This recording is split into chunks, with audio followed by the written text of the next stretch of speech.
There we go.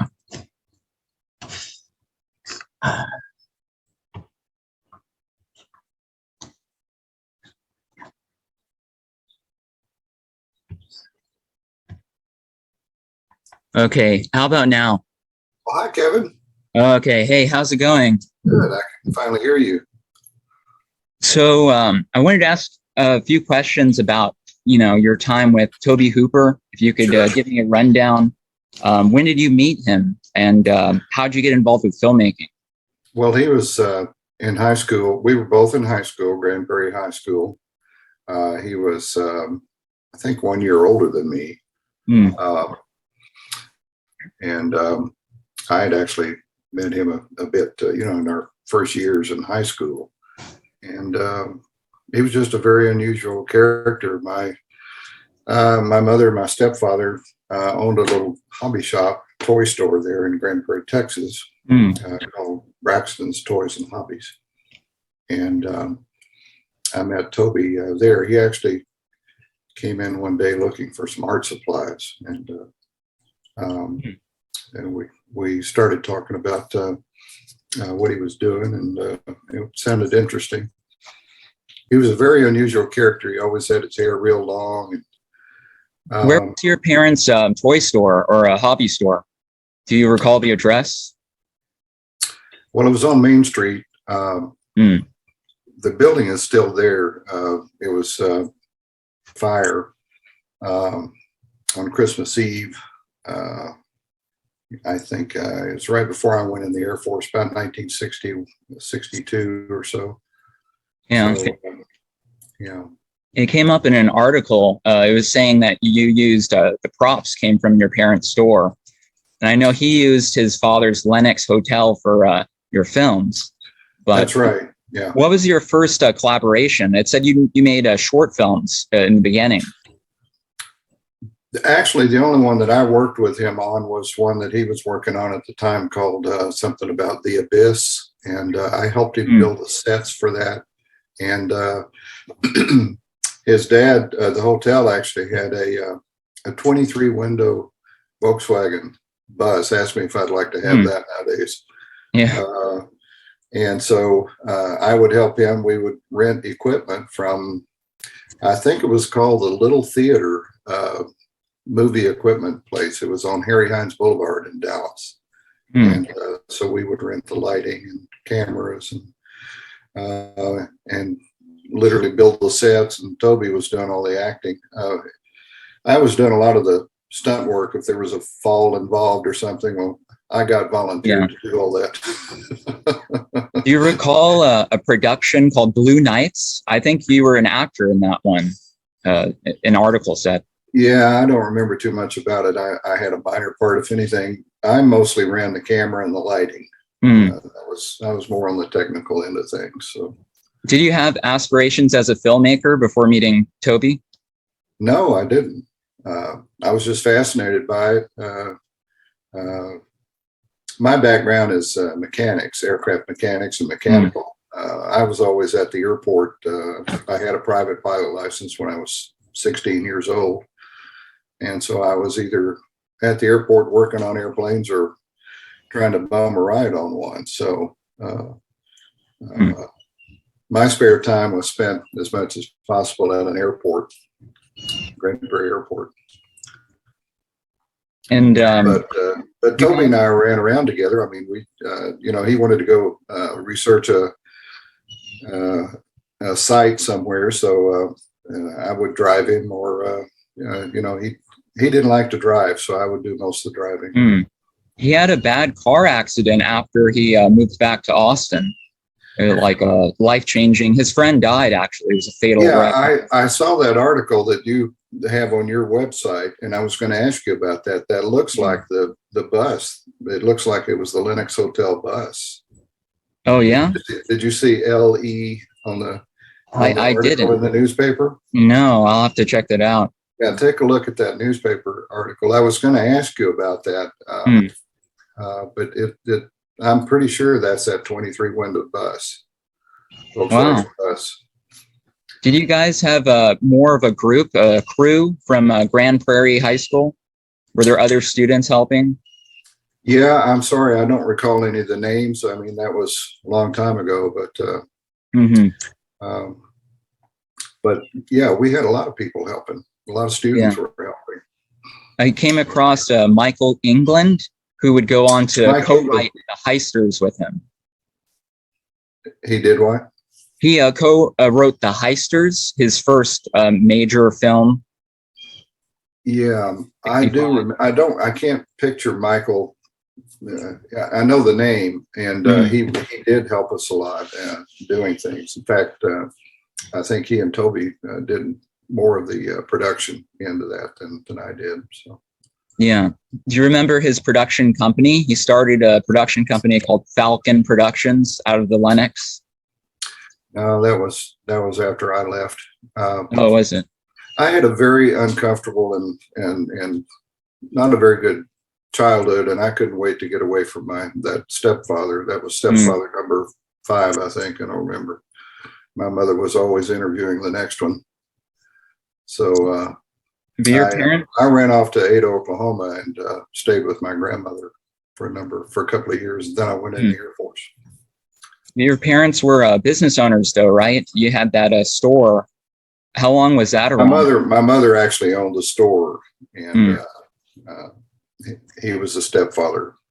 He was like stepfather number 5, I think. What happened with your relationship with Toby? Did you just not want to continue making films with him? No, we parted amicably. I just told him that I have to get away from this home life in Grand Prairie. So I was going to go live with my grandmother for a while, which I did in Ada, Oklahoma. Is that where you grew up, Grand Prairie? Pretty much between that and Ada, Oklahoma. Yeah, sure did. Some of the articles, it said that Toby had a job at the Fort Worth TV station.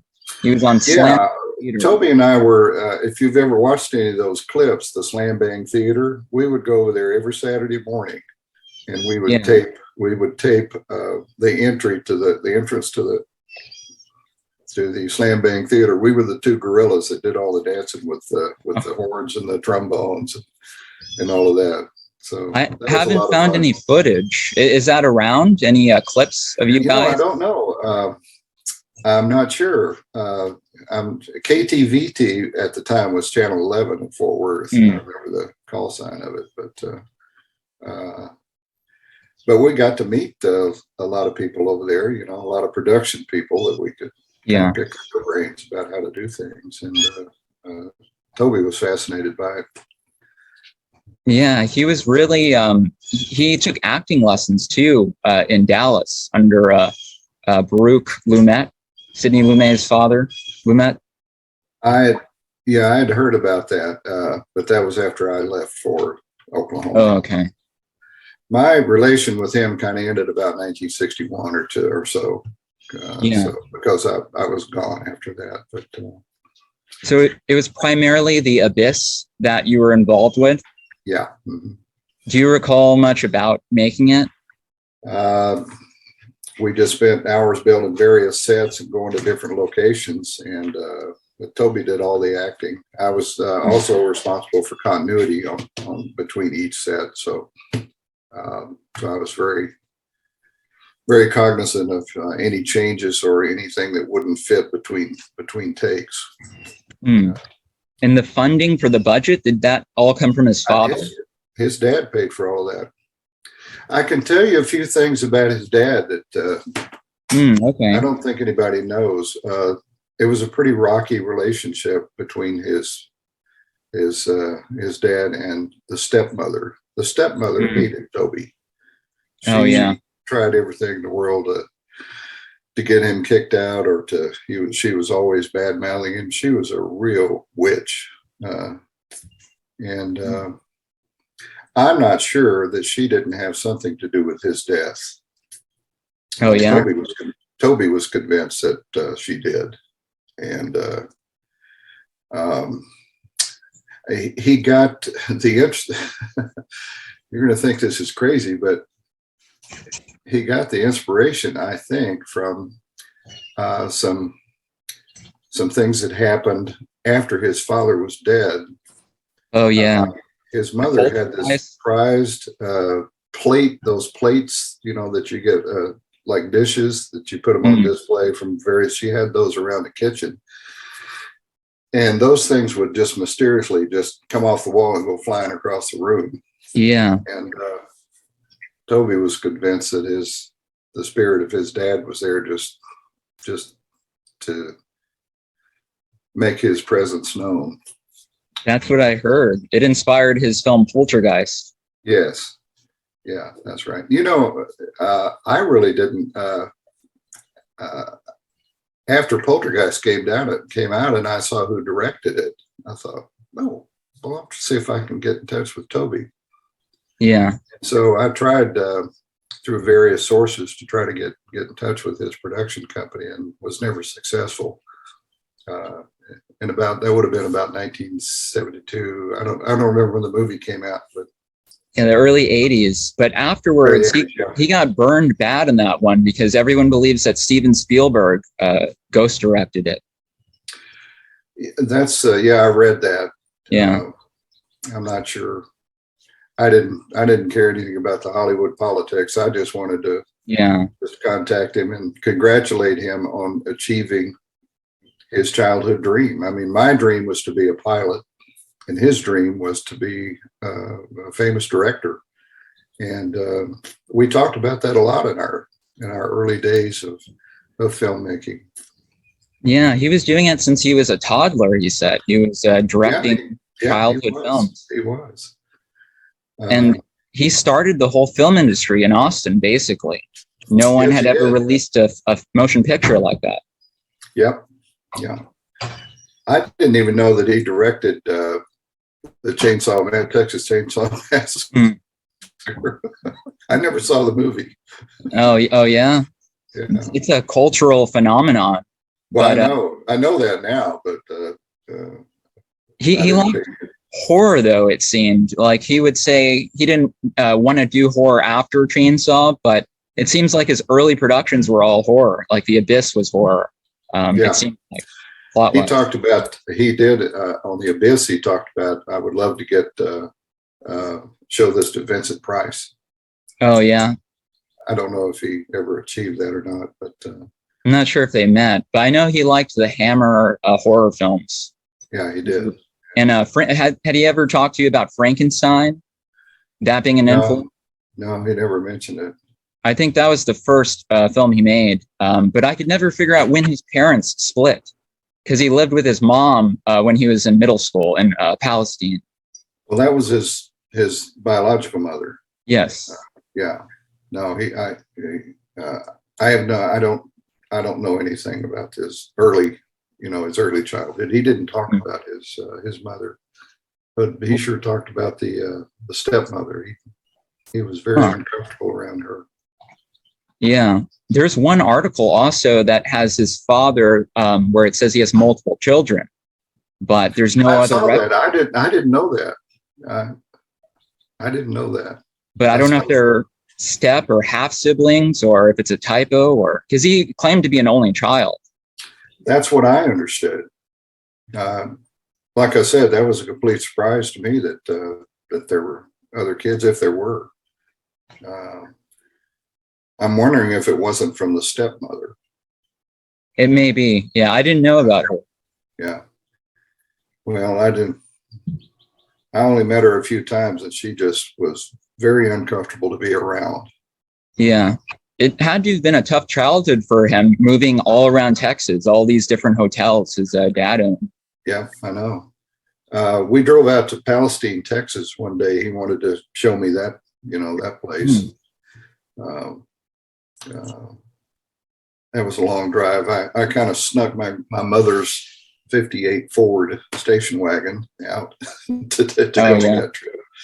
And we came back, and first thing we went to a car wash. We washed all the red dirt off the car. You saw his hotel over there, the O'Neill Hotel O'Neill. Yeah. Yeah, I've never been, but I know he he directed his first film there in seventh grade, he said, and he decided to become a director from then on. Yeah. Did much come from the films you made? Did you get like a premiere screening? Like, did anyone actually see it? Not while I was involved with him. You know, later on in his career, certainly, but I wasn't involved in those. Right. I have wanted to find if it exists still. I mean, it seems unlikely, but that's usually cited as his first real film, his first sound film. And I've also seen two different titles. I've always known it as The Abyss, but it's also the Skull of the Abyss is like The Abyss. I read that, and I never heard it referred to as the Skull of the Abyss. Yeah. It was always just The Abyss. There's a scene in there that we were working on where he fell into this abyss, and that involved several shoots with bodies falling past a ladder that we were on, and the body falling two or three times. And we worked really hard on the continuity on that one to make it look like it was a continuous fall. Yeah, it seemed like you guys did all the work. You know, you were like two. We went and rented the equipment, brought it into the hotel, set it up. We built the sets for 2 or 3 weeks before, and it sometimes was 2 sets, you know, 2 or 3 sets that we were doing different scenes. Toby had a handwritten storyboard. I don't know whatever happened to that, but my job was mainly to set up the lighting and run the camera. So, did you have experience with that, shooting film before? Did you have to learn that? Yes. Camera work? No, but I did have an interest in photography. I've always had an interest in photography. So it was, and mechanics. So a lot of that is mechanical, setting things up. So right, very technical. Well, Toby also was a cinematographer, but there's a big mystery around his education. You know, some people would say he was self-taught, and some people said he went to the University of Texas. Seems like he was mostly self-taught. He was self-taught for sure. And in fact, I was surprised when I heard that he had gone to the University of Texas and became an instructor, I guess, or a professor in that. That's a little tricky situation. He only went 2 years. He never graduated.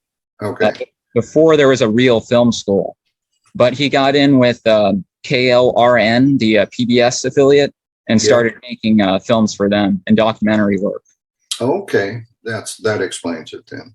But on the side, he would do his features. And the first big one was Eggshells. It was like this hippie art film, but it didn't really go anywhere except like festivals. So Chainsaw was meant to be commercial and to get him to LA, but no one thought it was possible. When did Chainsaw come out? It came out in 1974. 74. Okay. I was back in Texas working for the Texas Air National Guard civil service job as a aircraft mechanic and flight engineer. And I was also working on, that's when I actually got my first job flying a Learjet for a charter company. I finally had enough time building. Where at in Texas? In Dallas, a little company called Aviajet, which no longer exists. But did you ever reconnect with Toby after you returned? No, I sure didn't. Did you hear news of what he'd accomplish? No, in fact, I didn't. The name Tobe Hooper didn't come up till later on after I saw that he had directed Poltergeist. Yeah, that was a big one.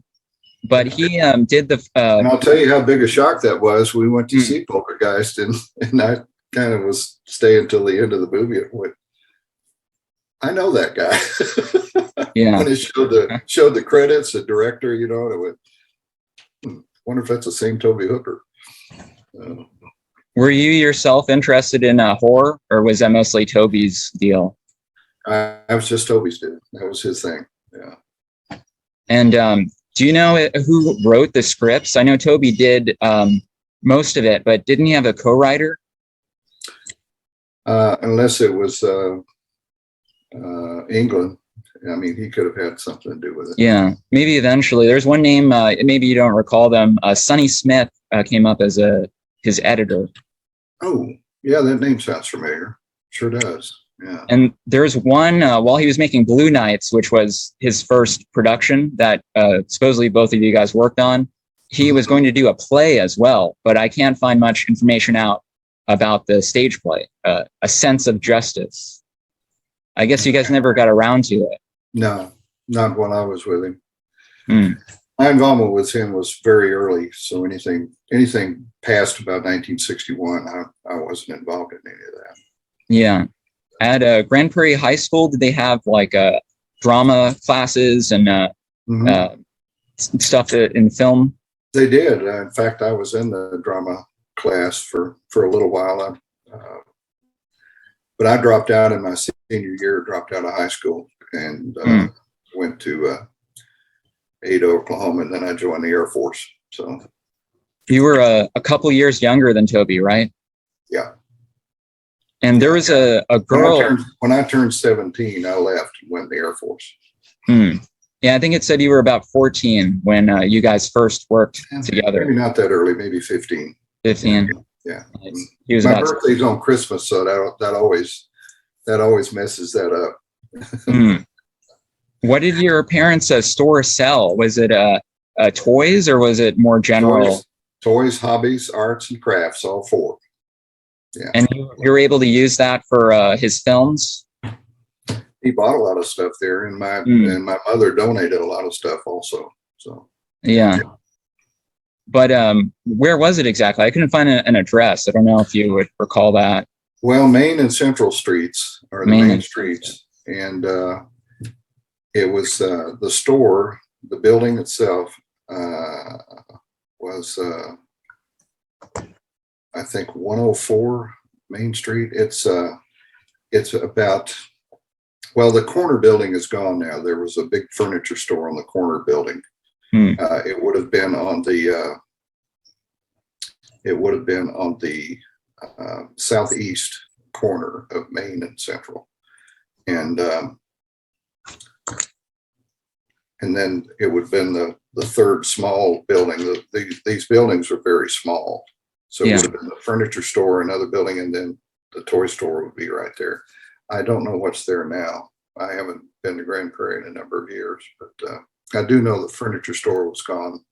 That was a vacant lot. The bank was across the street. F.W. Woolworths was on one corner, and then there was another big clothing store on the other corner. I'm sure a lot's changed. Did you have any? Did you do other stuff with Toby? Did you hang out with him outside of the productions you were doing? Yeah, a little, except our interest outside of that. Mine was I was typically heading for the airport to do something. Yeah. You didn't go to any films with him? Any movie theater screenings? Well, we went to see Ben-Hur. I remember that. Ben-Hur? In downtown Dallas at the Majestic Theater. Majestic. Huh. He said he saw Psycho there, and that left a big impression on him. Somewhere in Dallas at some theater. Yeah, Psycho was quite a movie too. Yeah, we saw that. So I guess that would have been at the Majestic? Yeah. Majestic is the theater that you wanted to go to in downtown Dallas, and everybody dressed up. You could catch a bus in downtown Grand Prairie for 25 cents and go to Dallas. Yeah, that's what Toby would do. He would take the bus into Dallas and absolutely go to the library, go to his acting school, and supposedly Jane Mansfield was his classmate at the same time. I'll be darned. I didn't know that. Well, I'm fascinated in your interest in Toby. You're a fairly young guy, so yeah. Well, he's a great filmmaker. I feel he's very underrated. He's one of the big four of horror filmmaking. You have Wes Craven, John Carpenter, George Romero, and Tobe Hooper. Poltergeist was a masterpiece, and if Spielberg had anything to do with it, which I doubt, then I think Toby was badly misrepresented in that. Yeah, it's a myth. It comes from one journalist who saw Steven was doing second unit work But Toby directed Poltergeist, definitely. Yeah. But he loved cinema with the Texas Chainsaw Massacre. It has a gory reputation, but it's not anything like that. He wanted to bring European filmmaking techniques to horror. Yeah. And it was sort of, he liked art films. Well, I wanted to thank you and thank Joe. I'll send him an email. Thank Joe for putting you in touch with me. He deserves more credit than he ever got, I think. Yeah. I mean, I want to write this book on at least his early life because it was such a mystery, his childhood, and but it's a great story. And he was a very ambitious guy, and he did things that people thought weren't possible in Texas. Yeah, he was a great guy. You're absolutely right. He was very focused and one of the most focused individuals on his craft and on his trade. He never lost sight of what he wanted to do.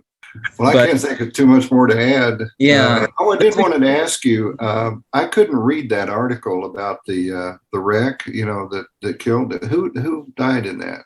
I think his name was Billy Steen Smith. They were both around 18. Were they just borrowing the van from?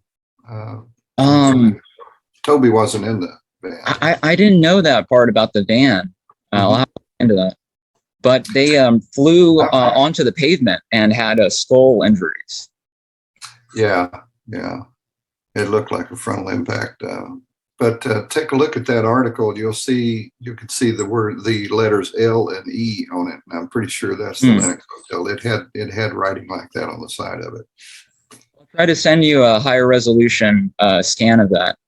Okay. But I'll keep you posted on, hopefully there will be a Toby biography coming out in the next couple years or so.